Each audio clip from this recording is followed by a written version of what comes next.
Hey guys, it's Sarah, and now's your chance to say your name. You alcoholic. Sambal, say hello. Sambal. It's Sambal, and it's cocktail week. Ooh, ooh. Put your hands up in the air. Put your hands up. Okay, it's over. It is day 5, the last day of cocktail week. We have drunk our way to the end of this week, and I think that is the best way to go through life. No, I'm kidding. Please don't listen to me. Today, I am taking things back, kind of, to day 1. I want to go full circle. We started things off with a classic gin martini, and today I'm making a gin and it. What is it? It's like a classic martini, but instead of dry vermouth, shush! Don't fight with me. It's like a classic martini, but instead of dry vermouth, you're using sweet vermouth. The reason I wanted to end with a gin and it is I wanted to show how the 5 bottles that you stock your basic bar with can be used in different combinations to create drinks that are very different from one another. Yes, Sambal agrees. So just by switching dry vermouth out for sweet vermouth, you're gonna find that you have a completely different experience and a completely different drink. The technique, however, is exactly the same. So we're starting with our Yarai mixing glass, lots of ice in there, 2 ounces of gin, and 1 ounce of sweet vermouth. And just stir until it's nice and cold and perfectly diluted. Give it a taste. That's so good. I'm gonna stir it a little bit more and then I'm gonna strain it out into my glass. I love the color of this. It's like amber golden. It's beautiful. And the final touch is a little bit of lemon peel.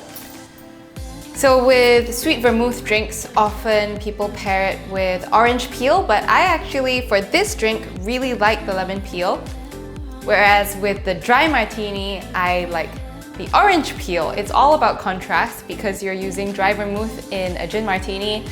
I like the fullness and the kind of ripe richness of orange to kind of cut through that dryness. And the same thing goes here because we're using sweet vermouth. I quite like the stronger citric acidity of the lemon in this drink. So just get yourself a nice bit of lemon peel. Ooh, that smells really good. Give it a little spritz. You can brush it around and then drop it in. And this is a much lesser known drink, you know, than a lot of other drinks. You have your gin martini, which is gin and dry vermouth. You have your Manhattan, which is whiskey and sweet vermouth. But pairing gin and sweet vermouth doesn't come that naturally to a lot of people, but I think this is a really, really lovely drink. Cheers.